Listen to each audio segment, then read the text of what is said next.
আসো আসো আসো আসো আসো।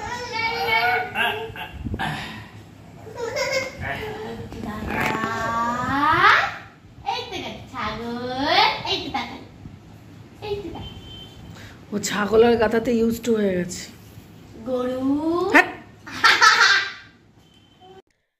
আজকে রবিবারের সকাল এবং রবিবারের সকালের ব্লগ। আজকে একটা অন্যরকম ভাবে আলু তরকারি করব। এটা হচ্ছে সাউথ ইন্ডিয়ান পদ্ধতিতে বলতে পারেন, তবে আমি কিছুটা ইন্ডিয়ান টাচ হয়তো যুক্ত করেছি। তো যাই হোক, প্রথমে গোটা গোটা আলু এবং তার সঙ্গে ছোলা একেবারে ভালো করে সেদ্ধ করে নেবেন, তা না হলে কিন্তু এই রেসিপিটা একেবারেই হবে না।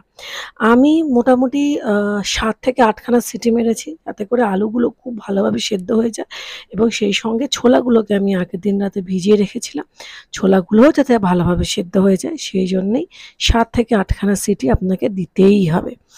তবে যাই হোক, এইবারে চলুন একটুখানি ছাদে যাই। ছাদে আমার প্রচুর কাজ আছে, জামা কাপড় প্রচুর কাছাকাছি হয়েছে, রোজই কাচতে লাগে, আজকেও কেচে দিয়েছি। যখন কুকারে সিটি পড়ছে আমি সেই সময় ছাদে এসে জামা কাপড়গুলোকে মেলে দিচ্ছি।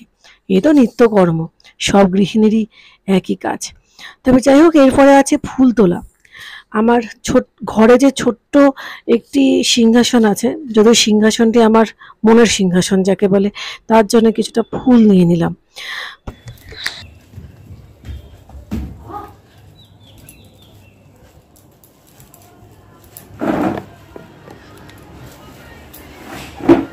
কি দিয়ে খাচ্ছিস মনটাই?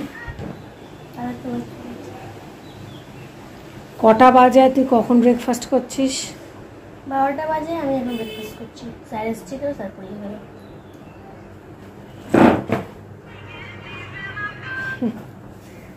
সকালে দুধটা খেয়েছিস?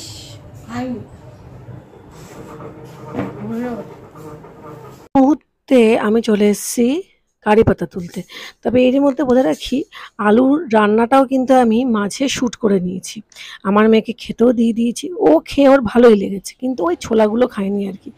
চলুন আপনাদেরকে এবার দেখিয়ে দিই রান্নাটা। রান্নাটার জন্য প্রথমে সাদা তেল নিয়ে নিয়েছি, কারি পাতা, সর্ষে ফোড়ন এবং এরপরে একটুখানি আদা বাটা দিয়েছি। আলুগুলোকে ঠিক এইভাবে করে আপনারা ভেঙে নেবেন। আমি যেহেতু এক হাতে ক্যামেরা নিয়ে করছি বলে আমার একটু অসুবিধেই হচ্ছে, তবে যাই হোক ঠিক আছে, ঠিক এইভাবে করে ভেঙে নেবেন।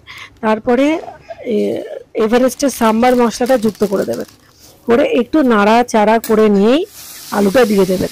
আর অবশ্যই শুকনো লঙ্কা ফোড়ন দেবেন। যদি ঘরে হিং থাকে তো হিং দেবেন, আমার কিন্তু হিং ছিল না।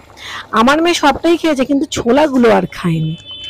প্লেট দেখা, স্থির হয়ে দাঁড়া, তুই স্থির হয়ে দাঁড়া, আগে দাঁড়া, ঠিক করে দাঁড়া। ছোলাগুলো কেন খাসনি? আমার ছোলাটা পছন্দ হয় না। কেন? তোমাকে ভগবান দাঁত দেয়নি? এইটা নিয়ে নিয়েছে। হ্যাঁ, নিয়ে নিয়েছে, তোর দাঁত নেই তোমার। না, তুমি নিয়ে যাও এটা। সত্যি সব এগুলো আমাকে খেতে হবে। আজকে রবিবার যেহেতু মাংস তো হবেই, তো আমাদেরও চিকেন হয়েছিল। আর রবিবারে তো প্রত্যেক বাড়িতেই গরম গরম চিকেনের ঝোল আর ভাত, এটাই তো সব থেকে বেশি অমৃত পদ বলেই ধরা। এবার চলুন সন্ধেবেলা একটু আপনাদের সাথে মজা করি। আমি একটা নতুন সানগ্লাস বানিয়েছি, দেখতে পাবেন। দেখো, 1 2 3 go।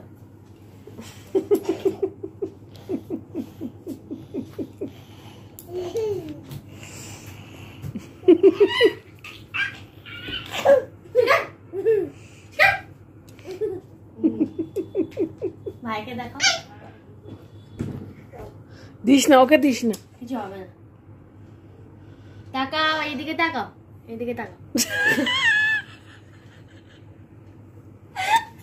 তুমি আমার নিজে বড় দেখি, বানাও না।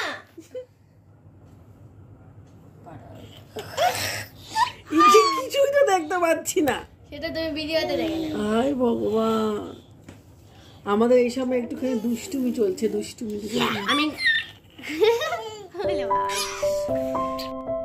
এখন বাজছে রাত 10টা, আমি এই সময় রুটি করব। আজকে আমাদের রাতের ডিনার হচ্ছে রুটি, গরম গরম মাংস আর সামান্য একটুখানি দুপুরের একটা তরকারি আছে সেটা। রুটিগুলো করে নিচ্ছি, রুটিগুলো আমরা খাবো, আমার ছেলেও রুটি খাবে, কিন্তু আমার মেয়ে ভাত খাবে। দুপুরের কিছুটা ভাতও আছে, সেটা দিয়েই মাংস দিয়ে মেখে ওকে খাইয়ে দেবো। ব্যাস, এটাই হচ্ছে একেবারে শেষ কাজ। আমার ব্লগটাও তাহলে আজকে এই পর্যন্তই সমাপ্ত রইল। আবার দেখা হবে কালকে একটা নতুন ব্লগে। সবাই ভালো থাকবেন, সবাই সুস্থ থাকবেন।